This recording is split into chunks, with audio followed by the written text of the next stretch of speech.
2 kgs basmati rice తీసుకుంటున్నాం మేము బిర్యానీ కోసం. 2 kgs బాస్మతి రైస్ తీసుకొని 1 hour నానబెట్టుకోవాలి. ఓకే, ఇప్పుడు చికెన్ బిర్యానీ కోసం 2 kgs రైస్కి 2 kgs చికెన్. దీంట్లోకి బిర్యానీ ఆకు, ఇలాచి, లవంగం, సాజీరా, దాల్చిన చెక్క, స్టార్ పువ్వు, అనాస పువ్వు మసాలాలన్నీ దీంట్లో వేసేసుకోవాలి. అలాగే తర్వాత దీంట్లోకి తగినంత ఉప్పు, కారం, కొంచెం స్పైస్ ఎక్కువ తినే వాళ్ళైతే కొంచెం స్పైస్ ఎక్కువ వేసుకో, మేము తక్కువ తింటాం కాబట్టి కొంచెం తక్కువ. తర్వాత పసుపు, కొంచెం చికెన్ మసాలా, కొంచెం గరం మసాలా, అల్లం వెల్లిపాయ పేస్ట్. దీన్నంతా ఇప్పుడు మంచిగా కలుపుకోవాలి మసాలా పట్టే అంతవరకు. తర్వాత ఫ్రై చేసుకున్న ఆనియన్స్ ఉంటాయి కదా, కొన్ని ఇందులో కూడా వేసుకోవాలి, టేస్ట్ బాగుంటుంది. పెరిగేసుకున్న తర్వాత ఇదంతా మంచిగా కలిసేలాగా మిక్స్ చేసుకోవాలి. ఒక నిమ్మకాయ పిండుకోవాలి. ఇందులోనే కొత్తిమీర యాడ్ చేసుకోవాలి. తర్వాత కొంచెం నెయ్యి యాడ్ చేసుకోవాలి, ఒక 2 స్పూన్స్ నెయ్యి. అలాగే పుదీనా యాడ్ చేసుకోవాలి. మొత్తం మంచిగా కలిసేదాకా మిక్స్ చేసుకొని ఒక 10 minutes పక్కకు పెట్టుకోవాలి.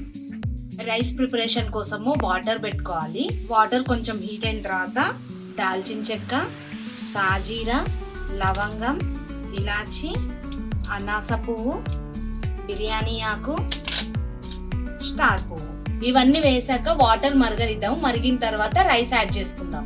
ఈ మసాలాలన్నీ వేసుకున్న తర్వాత దీంట్లో కొంచెం ఉప్పు యాడ్ చేసుకోవాలి. అలాగే ఇందులో ఒక 4-5 పచ్చిమిర్చి తుంపుకొని వేసుకోవాలి.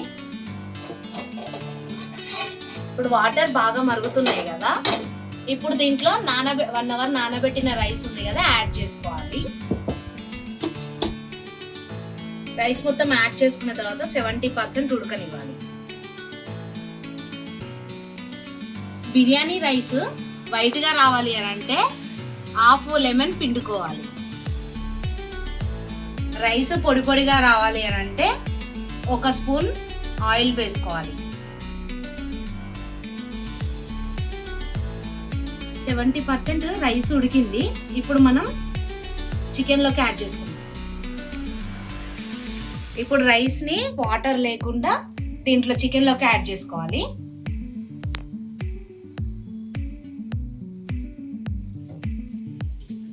ఇప్పుడు లేయర్గా ఫ్రైడ్ ఆనియన్స్ కొన్ని, కొత్తిమీర, కొంచెం పుదీనా లేయర్స్గా వేసుకోవాలి. దీంట్లోనే కొంచెం ఫుడ్ కలర్, అలాగే కొంచెం గీ యాడ్ చేసుకోవాలి. కొన్ని ఫ్రైడ్ ఆనియన్స్, కొత్తిమీర, పుదీనా. ఇప్పుడు దీన్ని దమ్కి పెట్టుకోవాలి. హై ఫ్లేమ్లో 20 minutes పెట్టుకోవాలి. తర్వాత దీన్ని ఒక 15 minutes లో ఫ్లేమ్లో పెట్టుకోవాలి. ఇప్పుడు క్యాప్ మూసేద్దాము. దీనిపైన వెయిట్ కోసము ఏదో ఒకటి పెట్టుకోవాలి. మేము ఒక గిన్నె పెట్టుకున్నాము. బిర్యానీ రెడీ అయింది, చూద్దామా.